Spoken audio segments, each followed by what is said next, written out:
श्री राधे राधे। भक्तों, भगवान की सेवा किस किस प्रकार की होती है पूरा विवरण कोई नहीं दे सकता है, क्योंकि सामान्यतः हम जो अपने शरीर की सेवाएं करते हैं, जैसे भोजन करना, स्नान करना, कपड़े पहनना, शयन करना, जगाना, उठाना, ऐसे ही अपने भगवान की करते हैं। लेकिन उनकी कुछ सेवाएं ऐसी होती हैं जिनको सामान्य व्यक्ति समझते नहीं और कर भी नहीं सकते। जैसे गीता जी के 18वें अध्याय में भगवान ने समापन में कहा है, हे अर्जुन, जो तुम्हारे और मेरे बीच के संवाद को मेरे भक्तों में कहेगा वो मेरा बहुत प्रिय सेवक होगा। बहुत प्रिय सेवक होगा अर्थात वो भगवान की बहुत प्रिय सेवा करने वाला होगा। तो अब आप समझिए कि भगवान के ज्ञान को, भगवान के प्रेम को, भगवान के चरित्र को, भगवान के भक्तों के चरित्र को, इन सब को भी लोगों के बीच में पहुंचाना, ये भी सेवा है। आप भगवान की सेवा करते हो तो बहुत अच्छी बात है, लेकिन ये भी करना चाहिए। और गीता जी के 10वें अध्याय में ठाकुर जी ने ऐसा भी कहा है, बोधयन्तः परस्परम, परस्पर एक दूसरे को मेरे ज्ञान की बातें बता करके बोध कराना। इससे क्या होता है, ददामि बुद्धि योगम तम येन मामुपयान्ति। भगवान कहते हैं उससे मैं उसको वो ज्ञान प्रदान करता हूँ जिससे वो मेरा सच्चा भक्त हो जाता है। इस कार्य के लिए ठाकुर जी अपने प्रिय लोगों को मिलाने का भी कार्य करते रहते हैं, जिससे वो इस कार्य को सफलतापूर्वक आराम से कर सकें और भक्तों को सुख दें, साधकों को मार्गदर्शन प्राप्त हो, कीर्तन का, कथा का, ध्यान का, जप का आनंद देते हुए जीवन का लक्ष्य प्राप्त करा सकें। और भगवान जो मिलाते हैं इन भक्तों को, वो विधान भी उन्हीं का रहता है, उसको समझना भी मुश्किल होता है। ऐसी कुछ बात मैं आपको सुनाने जा रहा हूँ। जो धर्म जी थी, वो जा रही थी विमला जी के से मिलने के लिए। एड्रेस था उनके पास विमला जी का, और भगवान को मिलाना था उषा जी से। महाराज, ये उषा जी भी महान विभूति थी और धर्म जी भी महान विभूति थी। इन दोनों को मिला करके प्रभु को अपना पवित्र कार्य कराना था। इसीलिए सन 1950 में जब धर्म जी दाढ़ी आश्रम कांगड़े से डैडी जी के पास से लौट रही थी, तो मार्ग में अंबाला कैंट में पूज्या उषा जी से मिलने का मन में था उनके, लेकिन उषा जी का एड्रेस नहीं था, कभी गई नहीं थी, कभी मिली भी नहीं थी, बस सुना था। इसलिए मन में था कि मिलना है। और दोनों लोगों ने एक दूसरे के विषय में सुना था, किंतु मिली कभी नहीं थी। और उनके पास उषा जी का एड्रेस नहीं था, एड्रेस तो विमला जी का था। भक्तों, रेलगाड़ी जब अंबाला पहुंची तो धर्म जी अपनी मस्ती में प्लेटफार्म पर उतर गई। उतरना तो था, लेकिन उस मस्ती में उन्हें ये भूल गया कि वो उषा जी के यहाँ जा रही हैं, विमला जी के जा रहे हैं। एड्रेस तो विमला जी का था, पूरा पता था। तो स्टेशन के बाहर आकर के तांगे में बैठकर चल पड़ी। अब देखो भगवान को क्या कराना होता है, एड्रेस विमला जी का और तांगे वाले को बताया और वहीं जा रही विमला जी के घर।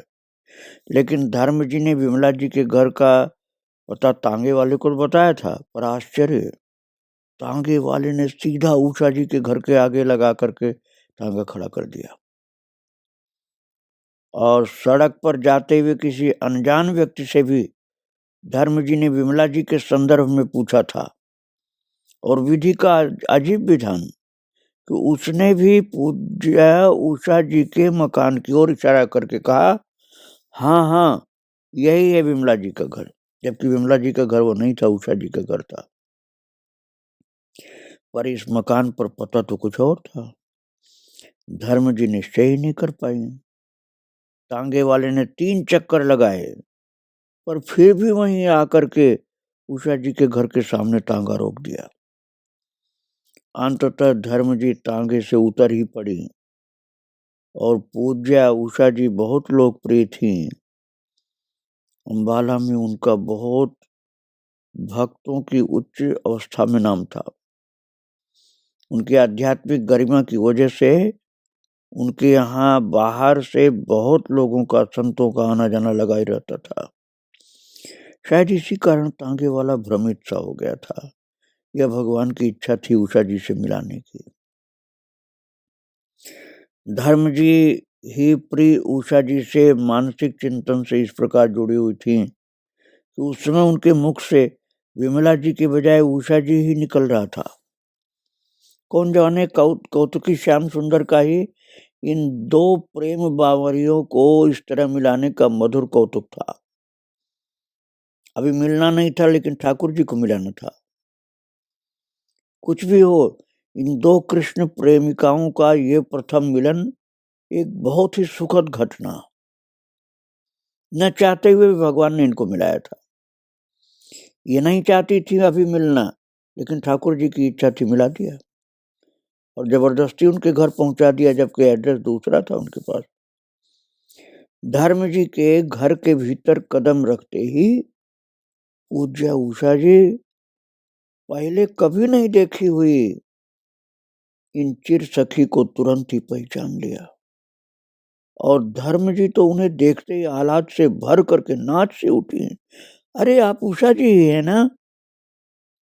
धर्म जी भाव विभोर होकर पूछी, अरे आप उषा जी हैं ना? और उधर उषा जी भी झूम रही थी, आहा धर्म जी आ गई, धर्म जी आ गई। और पूरे वातावरण में श्याम सुंदर की इन 2 सखियों की चहक ने मदमयता सी भर दी, एकदम भाव विभोर सब। मार्ग की थकान की, विश्राम की, खान पान की सुध कहाँ थी अब किसी को। और जो उषा जी की माता जी थी, जिनको बहू जी कहा जाता था, वो बार बार आ इन्हें कुछ खा पी लेने की आग्रह करती हैं। धर्म जी से बार बार उषा जी की माता कहती हैं कि आप कुछ खाइए। पर इन कृष्ण प्रेमिकाओं की भूख प्यास तो कुछ और ही थी। अपनी मस्ती में इतनी तल्लीन हो गई कि समय का भान ही नहीं रहा इनको। इन्हें उस समय देख करके कौन कह सकता था कि अभी अभी मिली हैं, पहली बार मिली हैं, लेकिन एक दूसरे को जैसे खूब जानते हैं ऐसे मिली। और मिलाया ठाकुर जी ने, अभी इनको मिलना नहीं था, जबरदस्ती प्रभु ने मिलाया। जा रही थी दूसरी जगह, पहुंच गई इनके घर। ये दोनों मानो जन्म जन्म की साथी थी। सच भी है ये, श्याम सुंदर के अपने जनों को परिचय की औपचारिकता की कोई आवश्यकता कहाँ होती भक्तों।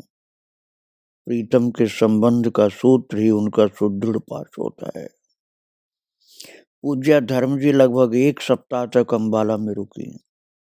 संध्या को पाठ में और सब सत्संगी भाई बहनों से भी मिलना हुआ। भक्तों, पूज्य उषा जी के साथ स्कूल भी गईं। उन दिनों उषा जी सनातन धर्म विद्यालय की प्रिंसिपल थीं और इनकी दिव्य प्रतिभा और आध्यात्मिक संपदा के कारण ये विद्यालय अपना विशिष्ट स्थान बनाए हुए था। विद्यालय न होकर मानो ये कोई आध्यात्मिक कार्यशाला हो, जहाँ विद्यार्थियों को सच्चे साधक का रूप दे करके प्रभु प्रेम से सींचा जाता था। विद्यालय का वातावरण मंदिर जैसा था। शिक्षकों के लिए उस वातावरण में पढ़ाना विद्यार्थी को एक उत्कृष्ट व्यक्तित्व प्रदान करना था। हर घड़ी, हर क्षण एक आनंदमय महोत्सव था।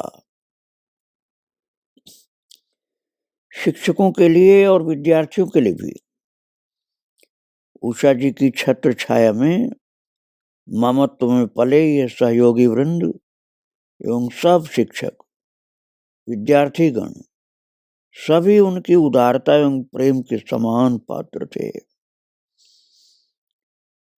धर्म जी बहुत ही प्रभावित हुई थी उषा जी के अत्यंत आकर्षक व्यक्तित्व से, और विद्यालय के वातावरण ने तो और भी सुखद एहसास से भर दिया था, क्योंकि ऐसा विद्यालय कभी देखने को कहीं नहीं मिल सकता था, जहां भक्ति और प्रेम से लबालब भरे रहते थे लोग, शिक्षक भी और विद्यार्थी भी। कुछ दिन तक अंबाला में रहकर धर्म जी दिल्ली वापस आ गई, पर उषा जी का ये मिलन दोनों का श्याम सुंदर से एक ही भाव, एक से रुचि, अभिरुचि, रहनी सहनी ऐसी थी महाराज कि प्रगाढ़ आत्मीयता में परिणित हो गई। इनकी मिलन, इनकी रुचि अभिरुचि सब प्रगाढ़ आत्मीयता में परिणित हो गई। उषा बहन जी पत्र लेखन के माध्यम से प्रिय चर्चा का सुख वितरण करने में परम निपुण थी। सुशीला जी से नियमित पत्र व्यवहार के साथ साथ अब प्रायः श्री धर्म जी को भी पत्र लिखने लगे, और इधर श्री कृष्ण में प्रेम में पगी हुई धर्म जी को भी इस सुख को बटोरना बांटना आता ही था। बस फिर क्या था, अंबाला और दिल्ली की दूरी को पार करने में समय नहीं लगा। मानसिक रूप से हर क्षण धर्म जी अंबाला में उषा जी के साथ रहने लगी। पूज्य उषा जी और धर्म जी दोनों की प्रिया प्रियतम के नित्य परिकर की गोपियां होने के कारण अद्भुत प्रेम था, और दोनों का ही नंदगांव से अटूट संबंध था। धर्म जी तो ठाकुर प्रत्यक्ष ही धर्म जी को ठाकुर जी उनके प्रत्यक्ष नंदगांव लेने गए थे। महाराज ये जल्दी समझ में नहीं आएगा कि धर्म जी को ठाकुर जी प्रत्यक्ष नंदगांव लेने भी गए थे। महाराज नित्य धाम में इन दोनों विभूतियों की निरंतर उपस्थिति और रसमयी सन्निकटता का प्रमाण है। भगवान ने जा करके ऐसी लीला की थी कि उनको लेकर के नंदगांव गए थे ठाकुर जी। बहुत भाव भरा इनका जीवन था ना, इसलिए भगवान इनके साथ लीलाएं करते रहते थे। उषा जी और धर्म जी की परस्पर गोपनीय परम अंतरंग दशा को महाराज इनके पत्र दर्शाते थे। बहुत अद्भुत इनके पत्र होते थे, प्रेम भरे हुए। और 1952 की बात है, एक पत्र में धर्म जी ने पूज्य उषा जी की अथाह त्वरायुक्त स्थिति को दर्शाते हुए लिखा था। उन्होंने लिखा था धर्म जी ने कि अंत में मेरी नंदगांव में सगाई हो गई। भक्तों, इस अवस्था को समझना भी बहुत मुश्किल है, कैसे कैसे प्रभु ने लीलाएं की इनके साथ। उन्होंने पत्र में लिखा धर्म जी ने, ठाकुर जी ने ऐसी लीलाएं की थी कि केवल ध्यान की बात नहीं थी, प्रत्यक्ष की बातें थी। उन्होंने उषा बहन के साथ इतनी आत्मीयता थी कि उनको लिखकर बता दिया कि मेरे नंदगांव में सगाई हो गई। एक बार उस ब्रज के रसिया रस से भरी हुई मेरी सखियां मुझे तरह तरह कहती, तुम अत्यंत सौभाग्यशाली हो, जो पहराओगी कोई कहती संभल कर रहना, कुंवर रहता है जिसकी बांकी छटा ने ब्रजबालाओं को बावरिया बना दिया है।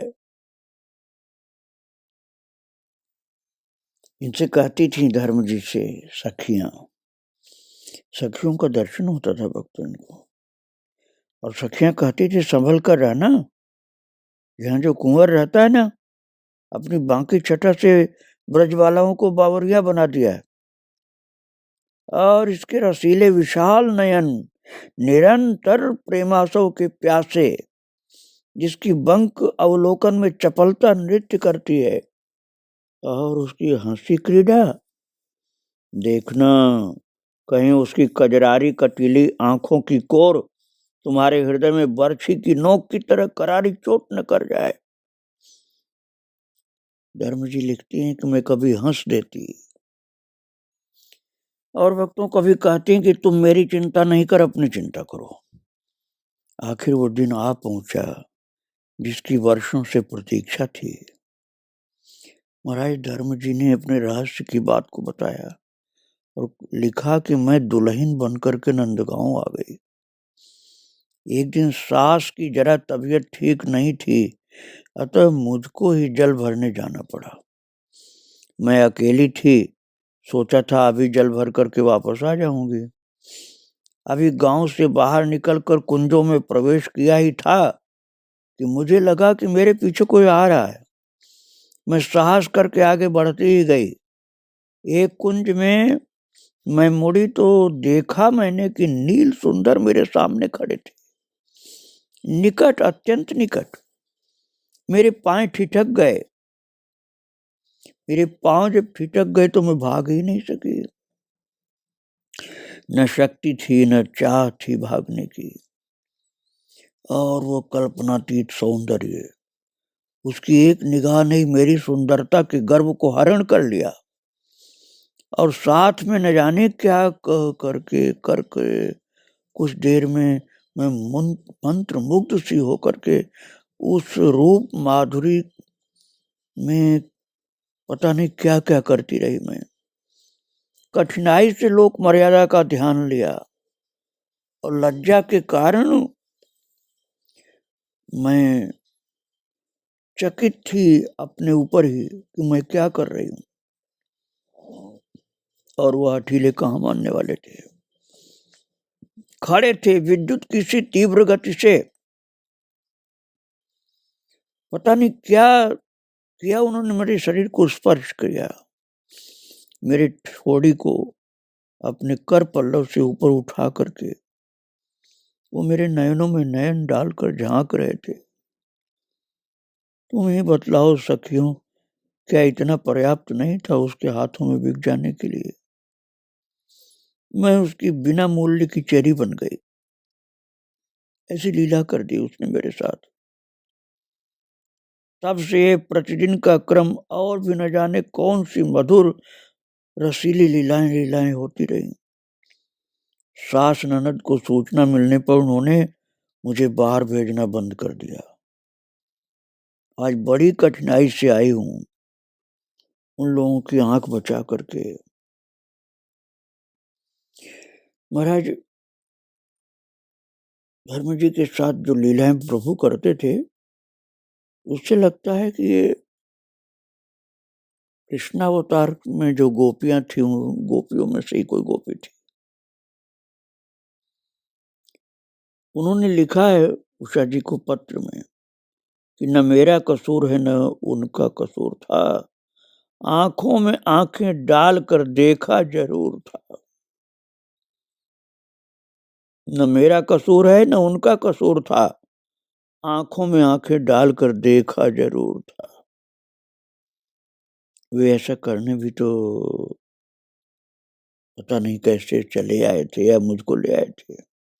जिस मधु आसो के विषय में आप बात कर रही थी, उषा जी को उन्होंने लिखा धर्म जी ने कि वो तो आपको निरंतर पिला रहे हैं, पर आपके ओष्ठ फिर भी सूखे और सूखे, अधिक पीने की चाह।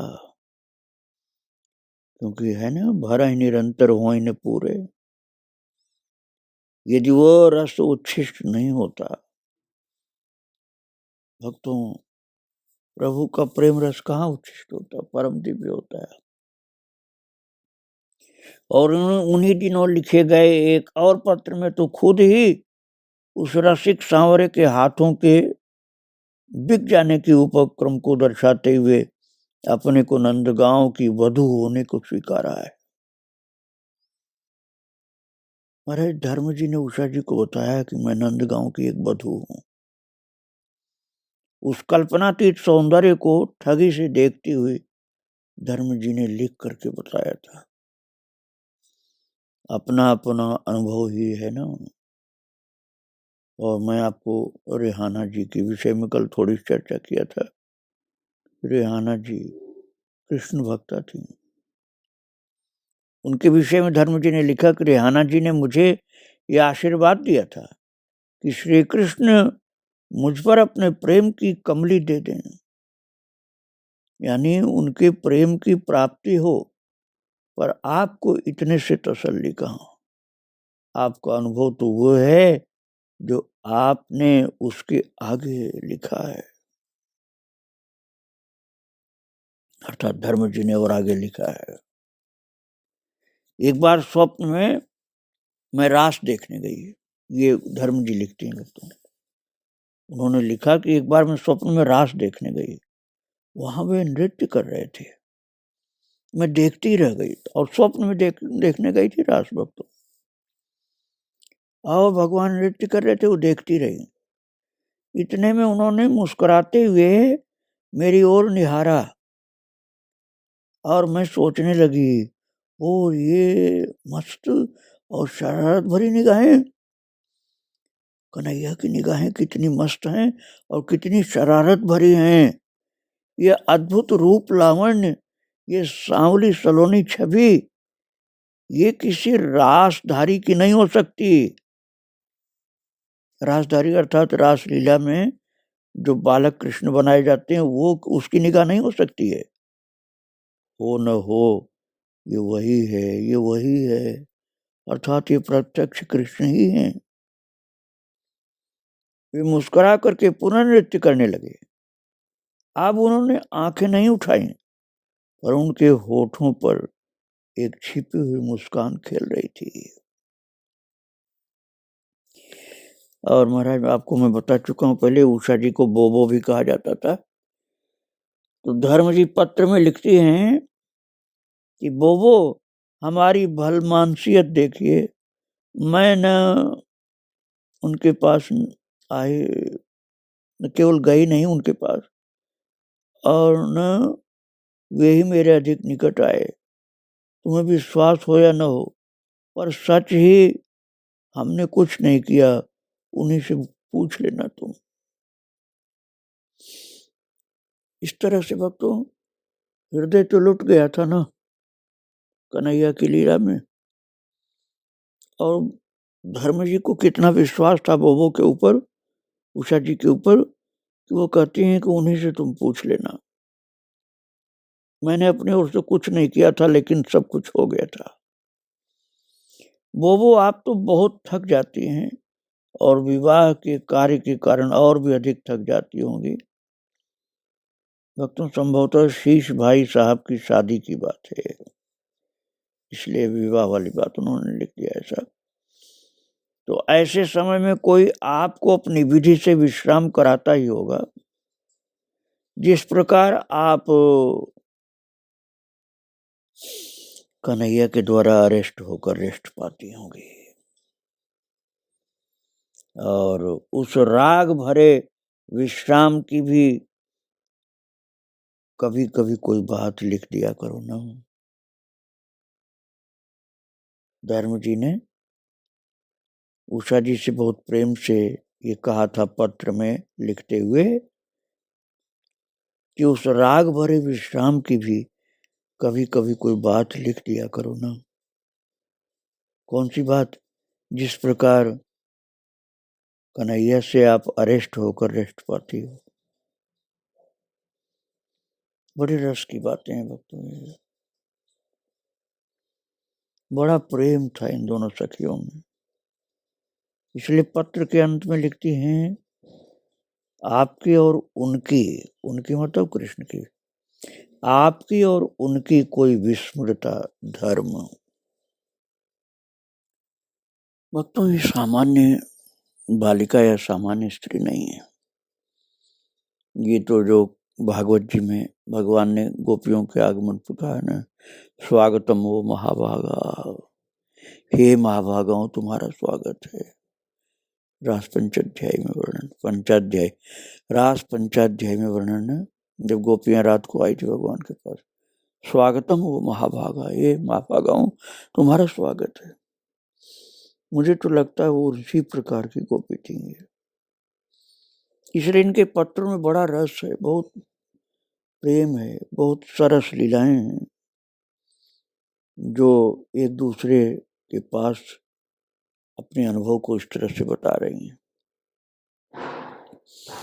इनके पवित्र चरित्र की बातें और आगे सुनाऊंगा मैं। आज इनको प्रणाम करके यहीं विराम दे रहा हूँ। श्री राधे राधे, जय श्री राधे राधे।